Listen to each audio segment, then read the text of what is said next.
Hey, teachers and parents. So I am so excited. In this episode, we are talking to Patti Firth, a middle school teacher who went part-time to build her brand, Madly Learning. You've probably heard of it, while creating incredible resources for Canadian teachers.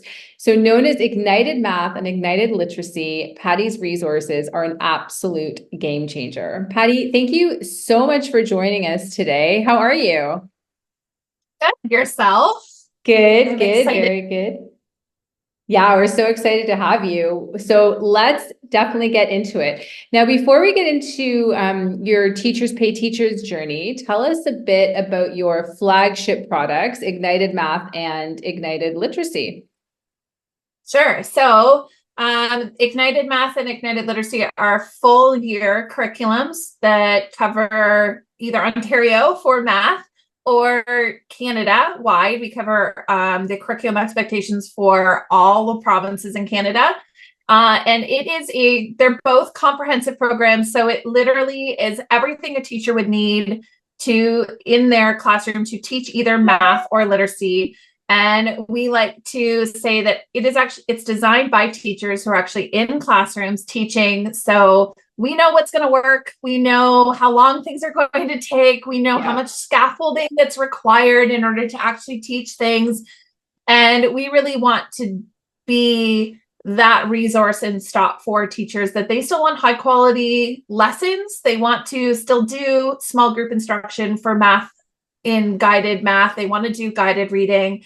They want to do, teacher directed. They want to do the modeled, shared, guided reading all through. And there's lots going on and they want to be able to do it all. But the thought of doing all of that themselves when they're working full time and probably have a full busy schedule in life is just not possible to do that. So we want to be able to give them the high quality resources that they need in order to do a great job teaching without putting forth all the effort to have to do it themselves. So both those programs are they've grown and kind of come out of sort of what we want to do at Madly Learning, where we just want to create really high quality resources that help teachers to get their time back.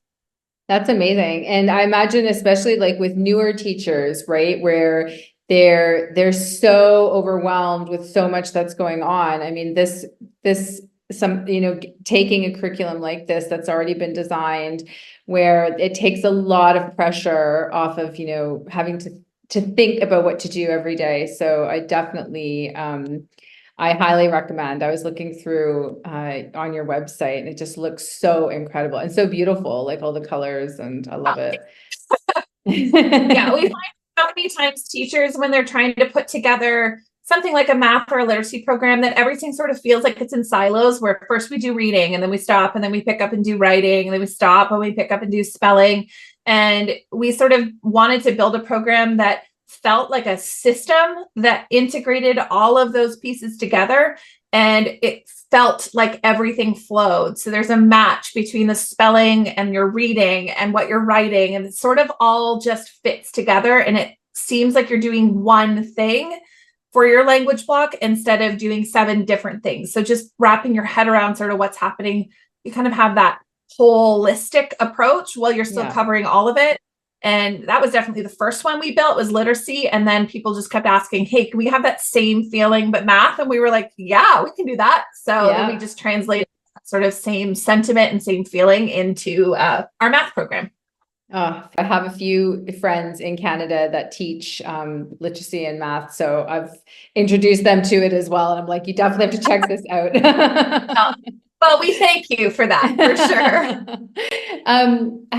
So speaking of like Teachers Pay Teachers, because I know you actually started a lot of your with your brand journey on Teachers Pay Teachers several years ago. What would you say are some of the key differences in building your store back then versus building it today, if you had to build it today? I think the biggest differences are there's a lot more competition out there these days than there was in 2012. There's a lot more people in the space selling things. I don't think that makes it impossible. It just makes it you have to get a little smarter with making sure that your products are seen.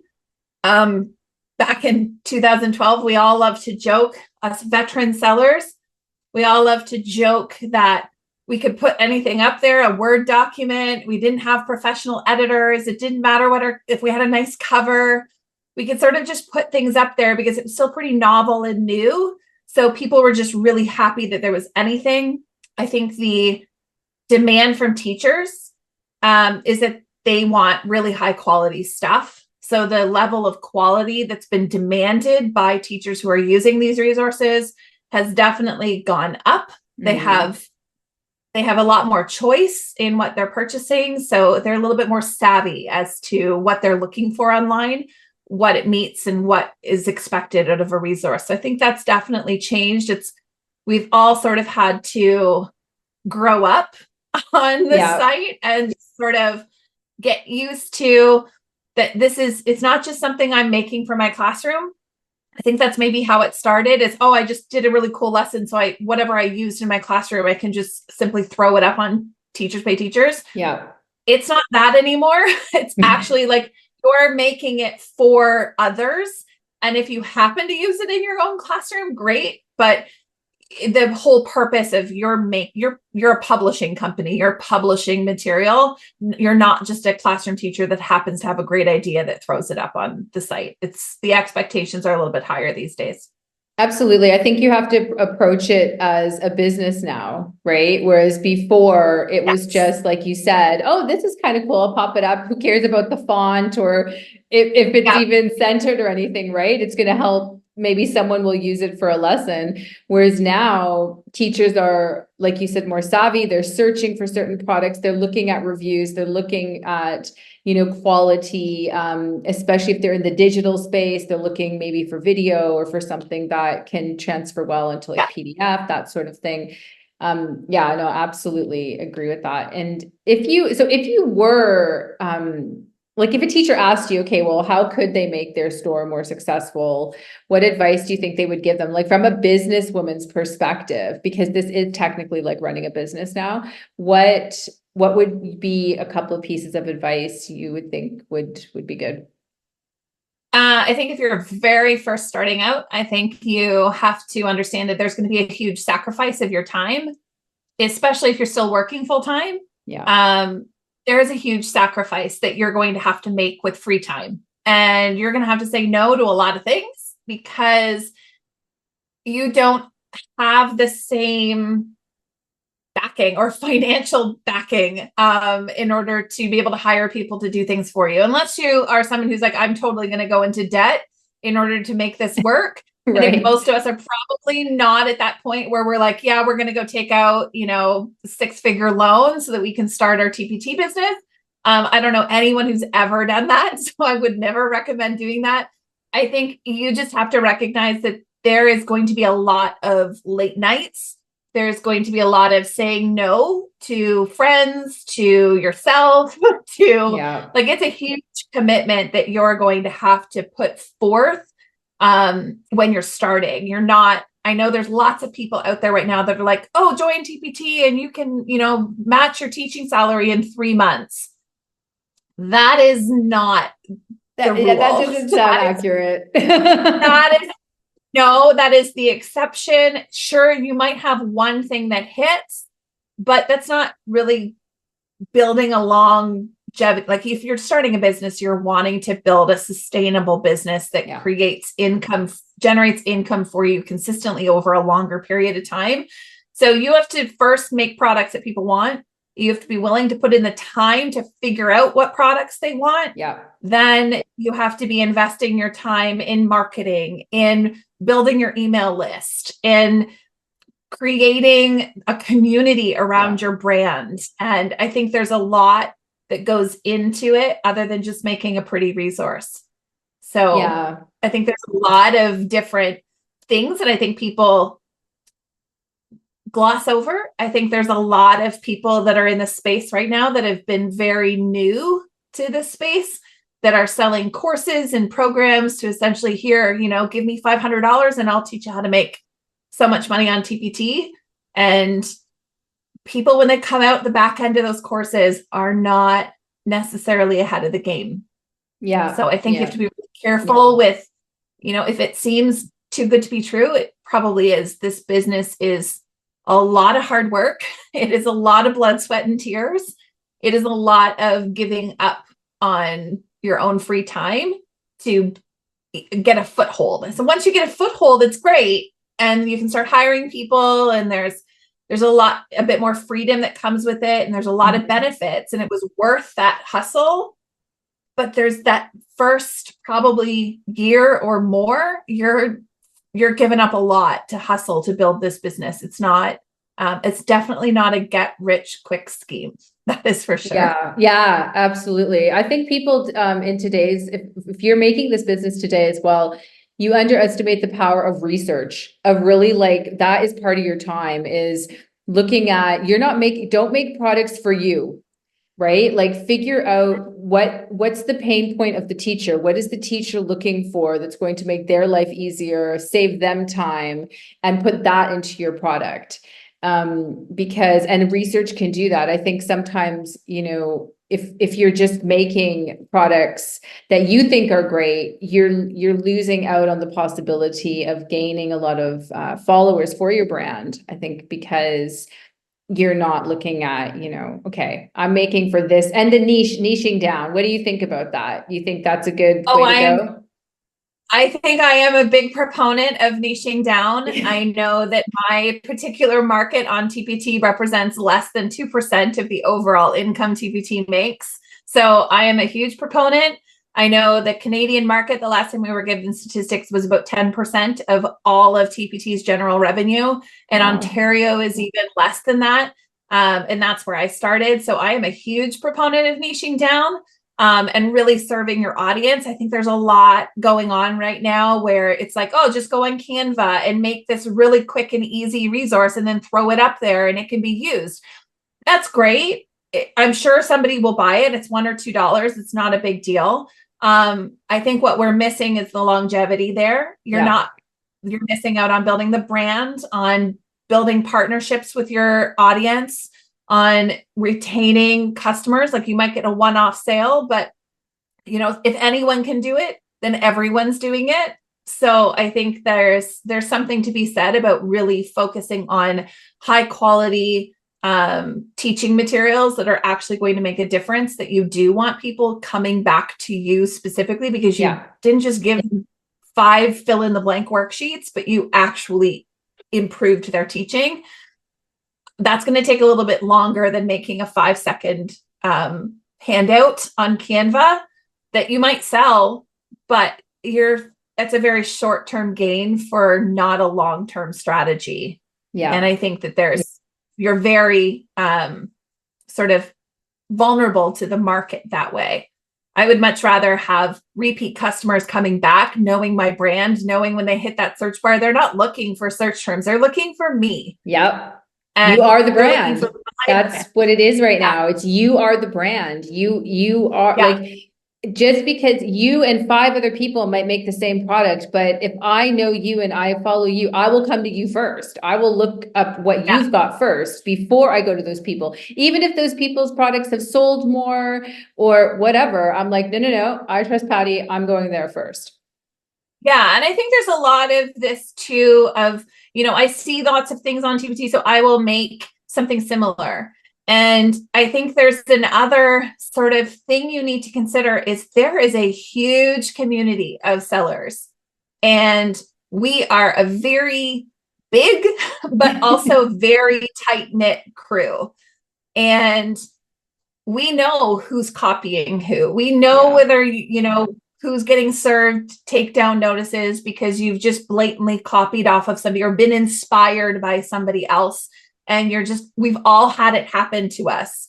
And we all know that it sucks. We've all seen people make money off of it. Is it with a lot of integrity? No. Yeah. So I think there's that other piece of, you can go in, there's room for everybody, but how are you going to do things differently? What is going to be your thing that you're going to focus on, that you're going to do better than anything else? And not just, what's popular right now, what's selling. Okay, let's copy that and do that. It's really, there's a bit more to it because you also are going to rely on those people from the community to help support you. to help, grow your business. You're going to want to join masterminds. You're going to want to join communities. You're going to want to go to the conference. You're going to want to meet these people.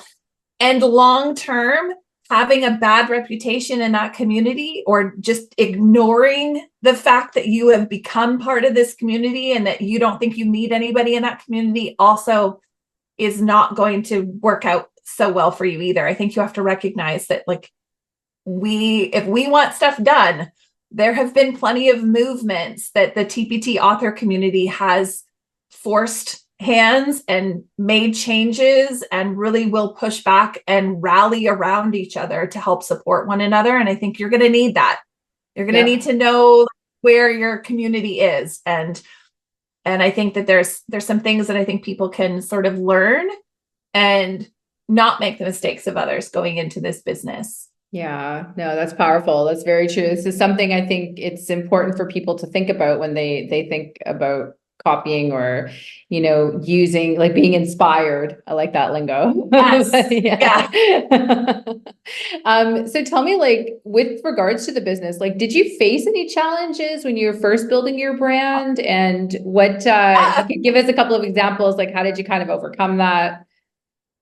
I think I faced a few. I had babies when I was building my brand, which was both a blessing and a challenge, because I was fortunate enough I got maternity leave. So a lot of my key cornerstone products and where we really focused on the business was while I was on maternity leave, because I had the time, and babies don't do much. At least mine didn't. They just ate and slept and had some floor tummy time. And there was a lot of downtime where I would just be sitting with a sleeping baby. And instead of, didn't have in 2012 TikTok to be scrolling through, and Facebook was infancy. So my brain was melting, I felt, and I was like, I need to do something. But balancing this whole idea of building a business while also having toddlers, and 3 of them, that was a challenge. And a husband who also would like, some attention and build our relationship. I think for me, the fact that my husband fully embraced this business and jumped in with both feet, it was like, this is a crazy idea, but I'm in for it. So, like, let's go. Relying on his strengths helped the business. So that was definitely a benefit. Learning that balance. At that point, I was still full-time teaching, part-time teaching by the time my 3rd came along, but it was definitely like, how do you say no? How do you find time for yourself? How do you turn it off? How do you not take your computer everywhere you go? How do you say, I need time to just go work on, ignited literacy for a day, and here's the 3 kids, see you later. I don't think any of that would have been possible without my husband being super supportive of that, and realizing that, he had to take on more things at home, and not just doing the thing, but like being responsible. Like, I don't do laundry. I'm not responsible for it. I don't know when it's getting done, why it's getting done, how. I don't track when the soap needs to be refilled. Like, that's all him. He just hire. Amazing. But if he had not taken that on, if he had not recognized, when I was getting stressed or overwhelmed, I think that would have meant I didn't have time for the business.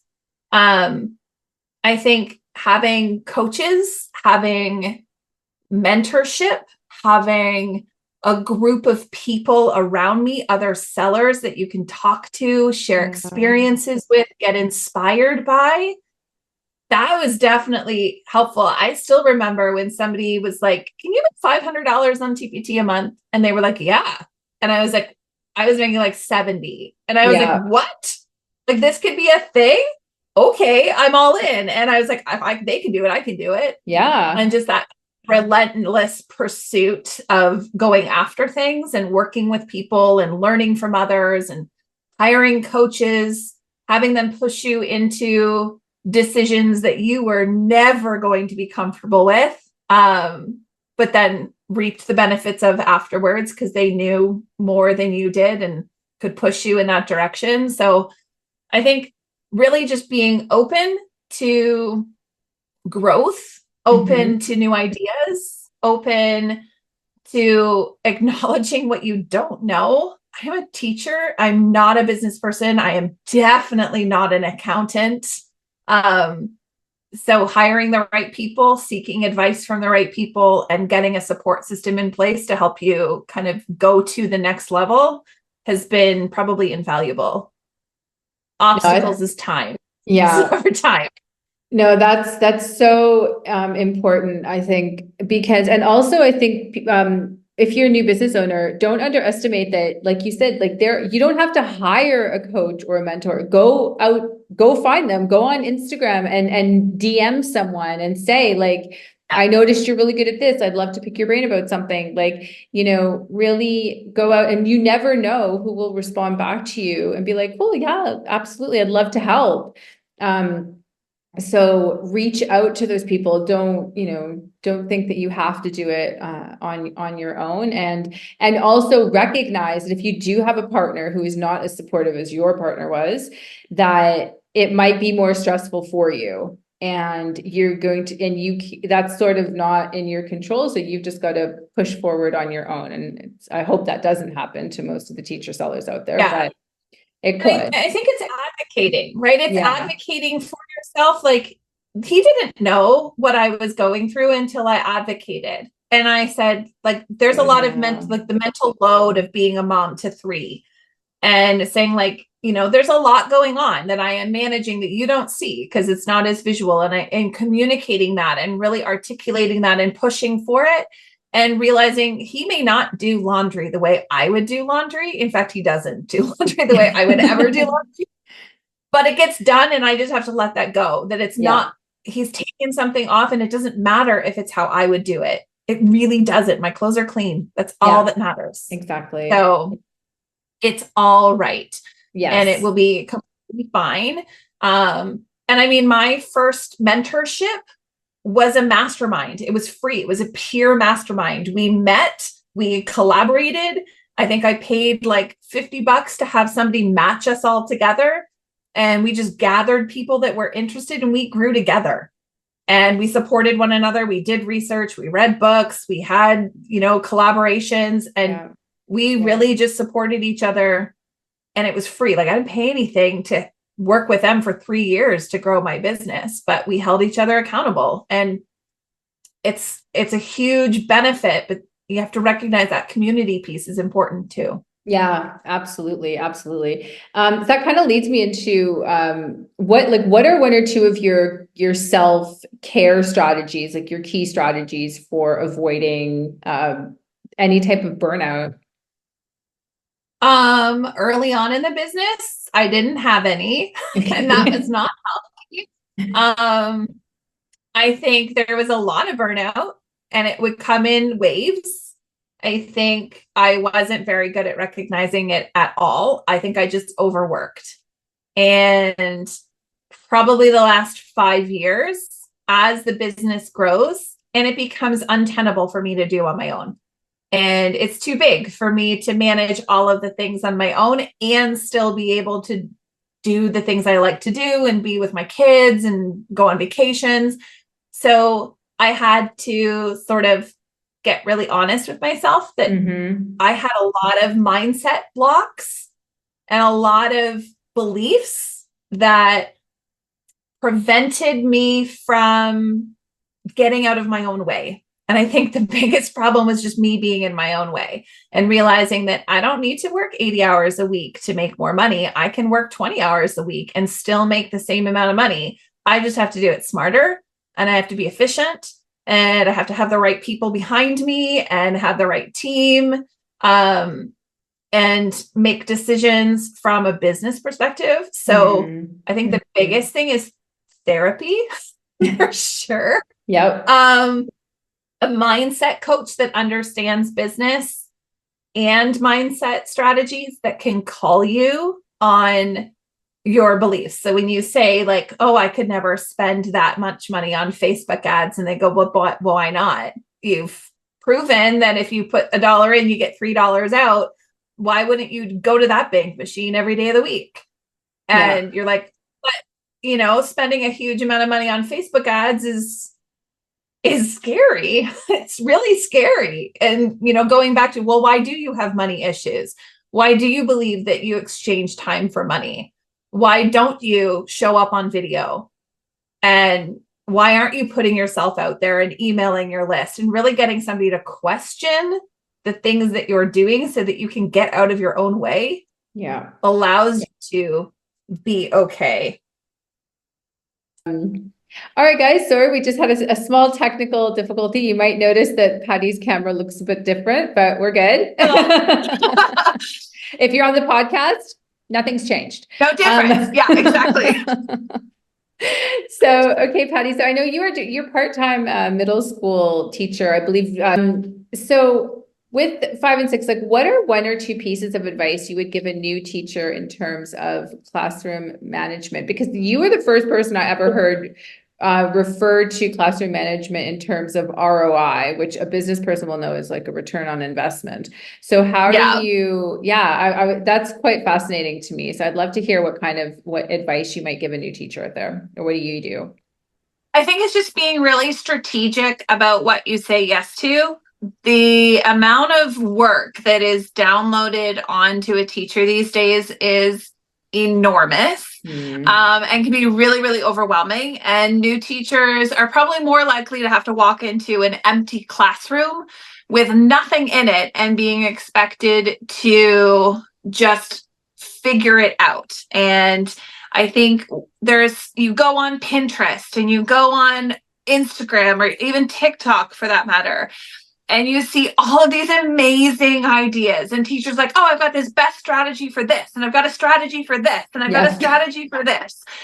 And I think as a new teacher, you need to say no to about 98% of it because it's all really great ideas and they all are amazing. And I'm not saying that the ideas aren't amazing, but when you try to do them all at once, you often forget that by doing something small that sounds like a really great idea, like I think one of the examples that I've seen recently a lot of is blurt beans. So like when a kid talks out and doesn't raise their hand, and everyone's like, okay, well, here's a great strategy to end blurting in your classroom, which I always find weird. I've never called it blurting, but I know that's what people call it. And I'm like, okay, super huge problem. Every classroom, every day, it is a constant problem every teacher will deal with.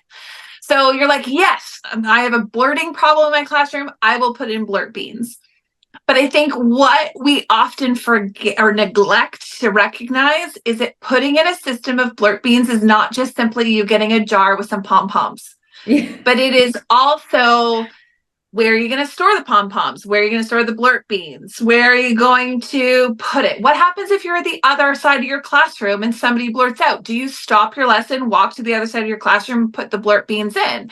How do you prevent kids from putting them in there? How do you make sure that there's some integrity about it? There's so much system and procedure that around blurt beans that we don't talk about. We just say, here's a great idea. You got 30 seconds on Instagram. I know I've done it. 30 seconds. Here's my assessment strategies. I can't wrap up what I'm doing assessment in 30 seconds. I'm just giving a start of an idea. And I think if we say yes to all of these great ideas, which legitimately they are great ideas, but if we say yes to all of it, then we are over systematizing our classroom. And we don't even realize it. And the maintenance to, okay, well, I've got blurt beans for this, and I've got class jobs for this, and I've got a checklist for this, and I've got a system for this. And you're overwhelmed with the systems that you have in your classroom. And then it becomes you do nothing because you can't manage it all. And yes, blurting is really annoying. But if you don't have the capacity to run the system around blurt beans, then just be okay with saying, and just don't answer them. Like, it's okay. Like, that takes nothing. So it's kind of looking at when I see a great idea on Instagram or on Facebook or on Pinterest, and I'm like, oh, that's a great idea. Before I invest my energy in implementing that strategy to help manage the classroom, I really have to look at what is my return on investment. It's going to take a lot of energy to put blurt beans into place. And if I don't have the capacity to do that, then I have to say, this is not worth my time. I either have to be okay with blurting and figure out a quick and easy, quick and dirty method to stop it, Or I just have to be like, is this the biggest problem I'm dealing with in a day? Like, is the one or two kids that are constantly blurting out, does that mean I need an entire classroom system of blurting out? Or do I just deal with those one or two kids individually? And what's going to be the most effective use of my time? And I think, I know my daughter's teacher has a file folder thing where all of their work goes in a file folder, and the file folder goes home at the end of the month, and then it has to come back from parents. And it's like, that's huge to say. That means you have to have everything handed out, marked, tracked in a folder, ready to go home. You're tracking it going home, you're tracking it coming back, just to get parents informed. Do you have the capacity to do that? And is there an easier way that's not going to take so much? And I think new teachers take on way too much, and then they realize why it all falls apart. And I think if they just said, I'm going to do one thing, and everything else I'm either going to learn and get better at, or I'm going to do one thing at a time. So first I will implement blurt beans, and I won't do anything else until that routine is so established in my classroom. Then I will take on, say, a job board, or I'll take on a behavior checklist. But don't do all three at once, and really evaluate what you have time for and what you can realistically put in as for the capacity that you have. Especially if you're a new teacher, you don't have capacity. You're still trying to figure out what lessons you're doing. Exactly. So you've really got to say, like, what is your main goal every day when you walk in? It's probably to do some teaching, and probably so that they do a little bit of learning. So what is the least amount of things you can do in your classroom to actually make that happen? And the amount of time it takes you to put something in place, is that worth the return? So if you put this whole system in place because you got two kids that are constantly talking out, is it really a problem? Is it a class-wide problem that requires you to like be constantly handing out tickets or constantly putting things in a blurt jar? Or is it just, you need to have a conversation with two kids, and you have to figure out something with just those two kids and leave the rest of them alone?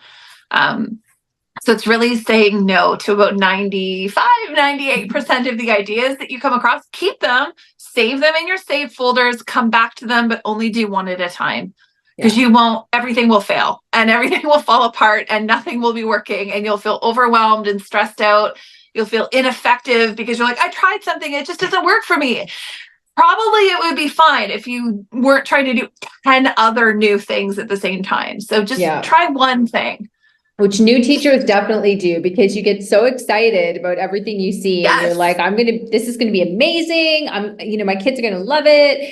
And then you don't realize, because you've never done it before, you don't realize that when you're doing 2 or 3 or 4 things, it's all compiling on you as the teacher. Yeah. You're doing it all. And then you're like, oh, well, I've got to do this. I've got to do that. I've got to, and I think when I had to cut down to part-time, I have to be like, what's it worth? Do I need to have a behavior management system? Occasionally, like if we start, as we came back from Christmas holidays, we had to put a quick reward system in place. But now that they're back on track, I drop it. I don't do it anymore because there's other things.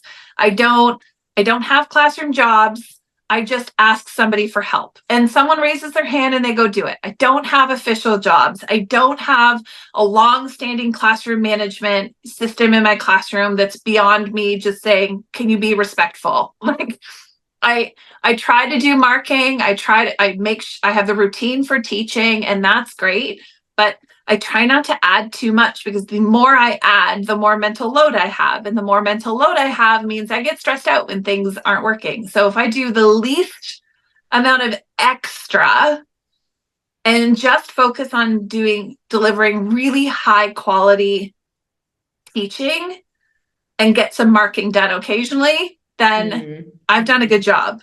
And I focus on that, and I realize that all of that other stuff is just window dressing, and I can say no to it. It doesn't make me a good teacher. Having pretty bulletin boards does not make me a good teacher. Makes me happy, but it doesn't make me a good teacher. So so what do you feel is your best thing that works? Would you say it's like routine, or what are some of the things that you are definitely like your non-negotiables? Like this is going to happen because this makes life a lot easier. Routine. 100% routine. Everything is the same.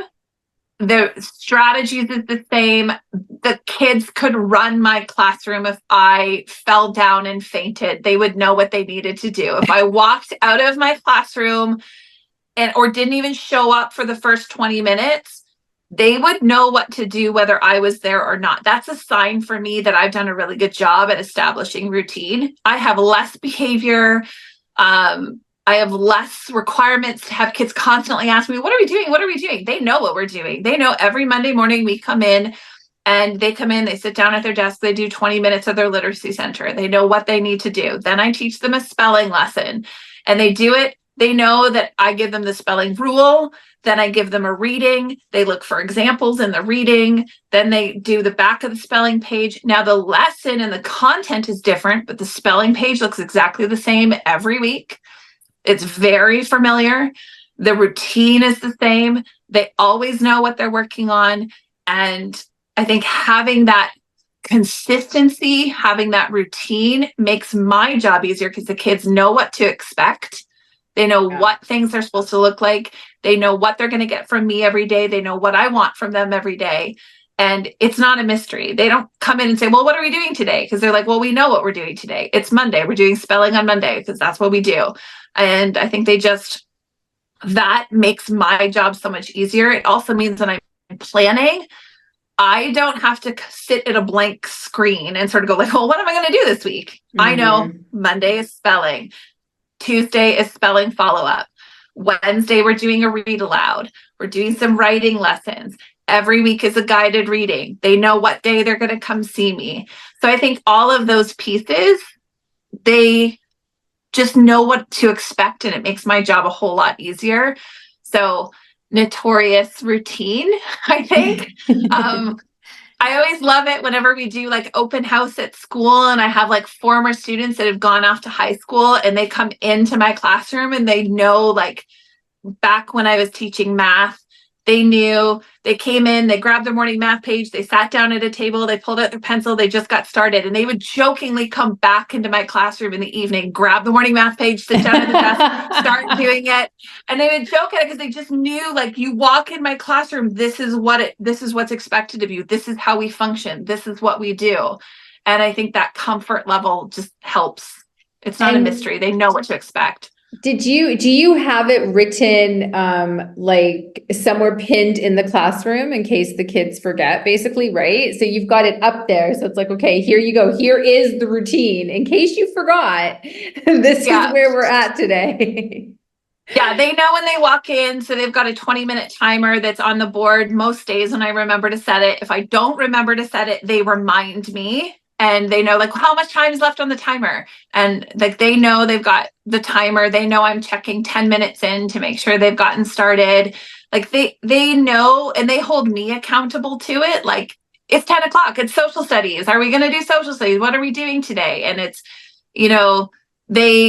and then someone else will be like, what we're doing today. She put it on the board in the morning. Like, that's what it is.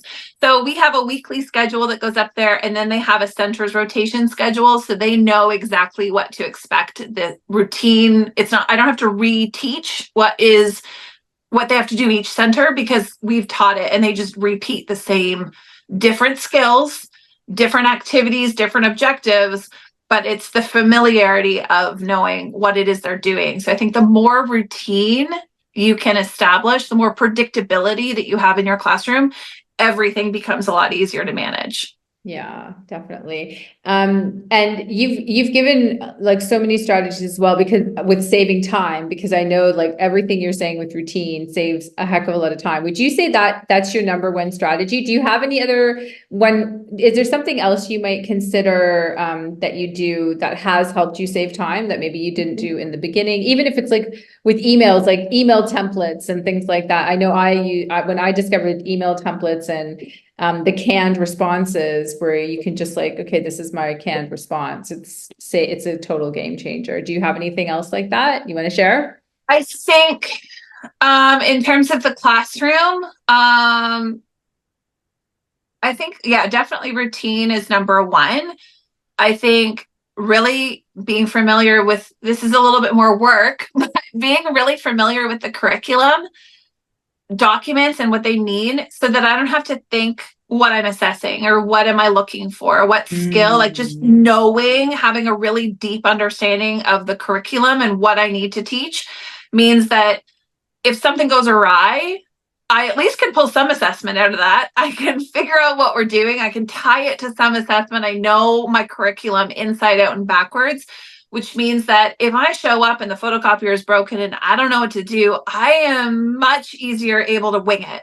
And I feel more confident in winging it because I think I've taught it more often. And I think just being really comfortable with your curriculum and where you're going has definitely helped to make things easier.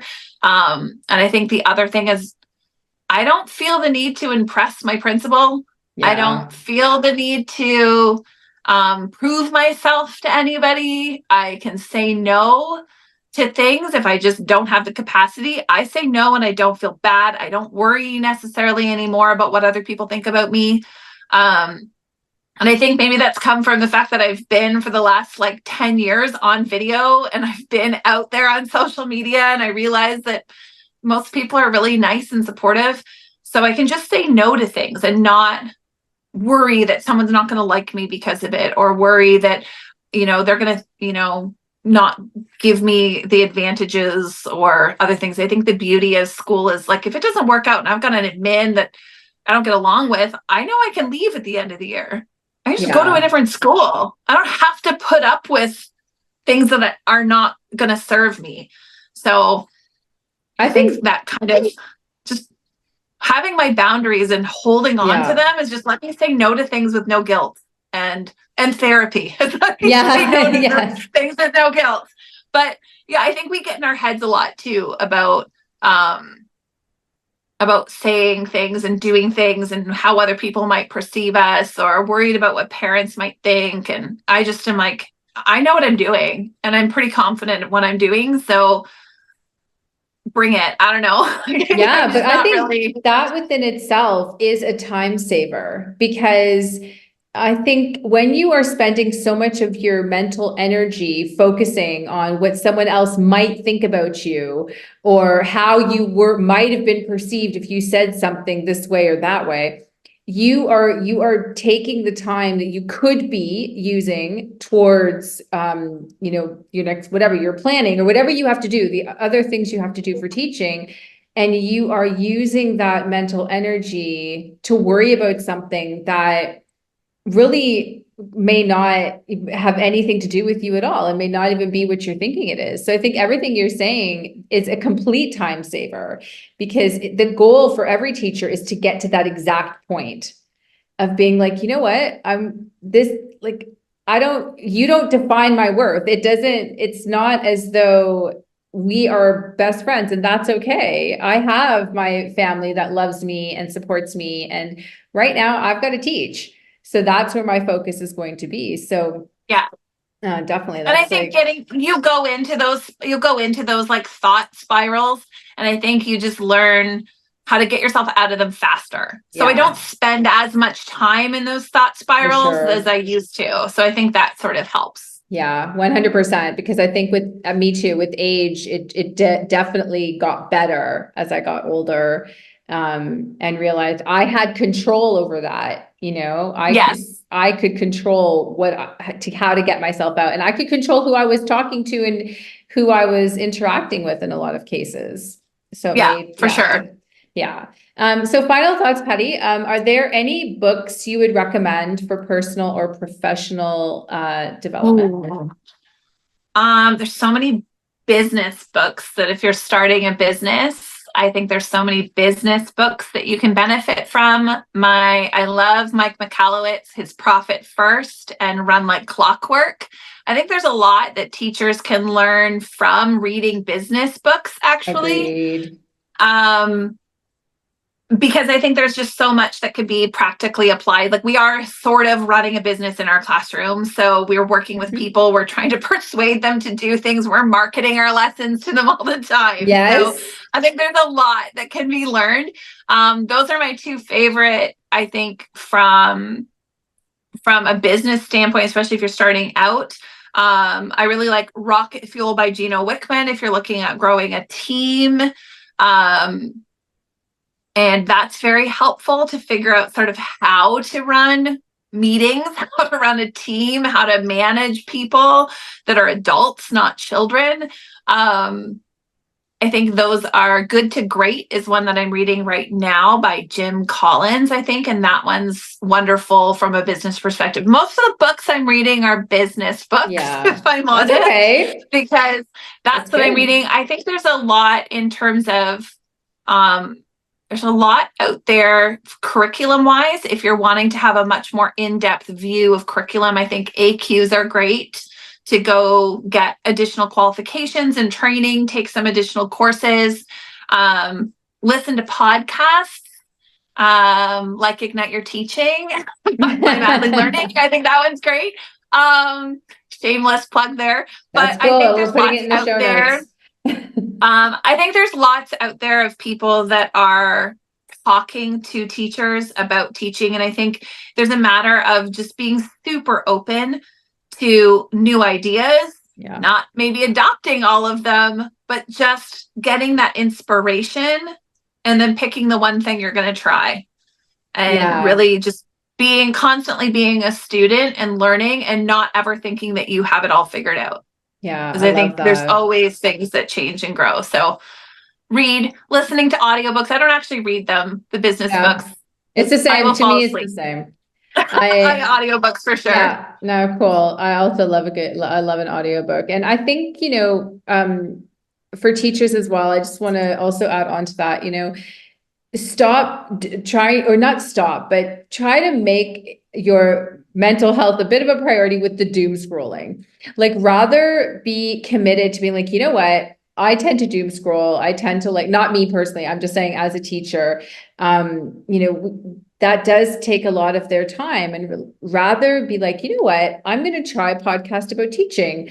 I'm going to try an audiobook for 20 minutes instead of just going on, looking at, what tends to be very negative on social media. So I think that's, I love that. Thank you so much for those recommendations. I'm definitely going to check out that Rocket Fuel because I'm in the process of hiring a team. So I need that book. It's good. It's a good one. And what's your go-to for moving yourself from a negative mindset into a positive mindset, Patti? Therapy. I can't honestly, I can't say enough about that. My mindset coach is great. I hear her voice in my head frequently, because there's just things I never thought was possible, never thought I would have the ability to teach part-time and run a business. I never thought I would be here. So learning sort of how to get myself out of negative thoughts and sort of having somebody push back on them and sort of be like, is that true? Where is that thinking coming from? Why are we thinking those things? You realize that that's not true, right? That's how I'm going, I know you're saying this, but that's not true. There's no evidence to support that is a true statement. You are believing it to be true, but it's not true. I think having, that has definitely helped.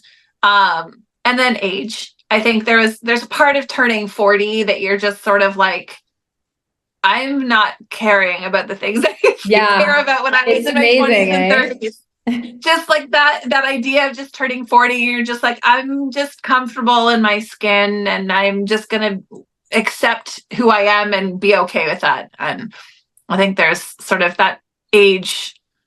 Turning 40 was lovely for that fact alone. You just sort of give up some of the hang-ups that you have in your 20s and 30s. And I think you just sort of be like, I've lived 40 years in this body. I've lived 40 years with this brain. I'm just accepting who I am, and I'm just going to not do the things that I'm not good at anymore. And I'm just going to stop fighting.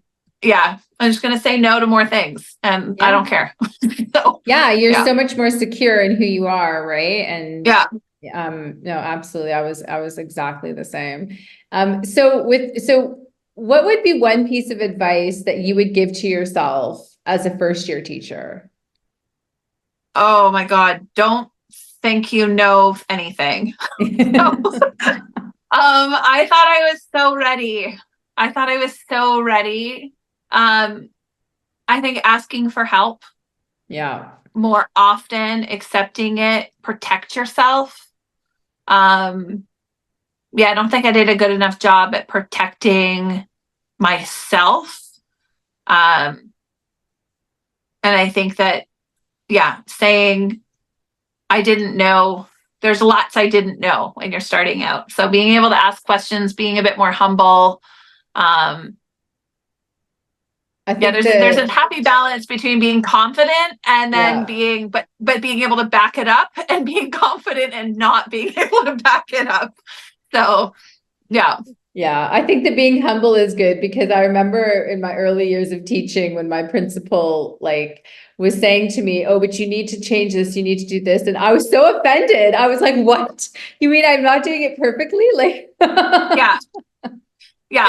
Just, I think if I went into it going like, this year is going to suck and it's okay, it'll get better. I think if I knew in my first year that it was supposed to not be great, I wasn't supposed to know what I was doing. Yeah. And if I knew that it was going to get better if I just was a student of teaching, I think it would have been a lot better mentally. Yes. Yes. Going through that for sure. Oh, absolutely. And Yeah. yeah, no, I agree with you 100%. It's good advice. Okay, last one, Patty. What 3 things are you grateful for today? My kids, my husband, and the fact that there are teachers out there that have said they want to use the Madly Learning resource, because it's really been the sort of most fulfilling thing I never knew was going to happen. So I think those 3 Amazing. things, I'm really thankful for teachers out there that have trusted me to be able to write curriculum and write resources for them that they can use in their classroom.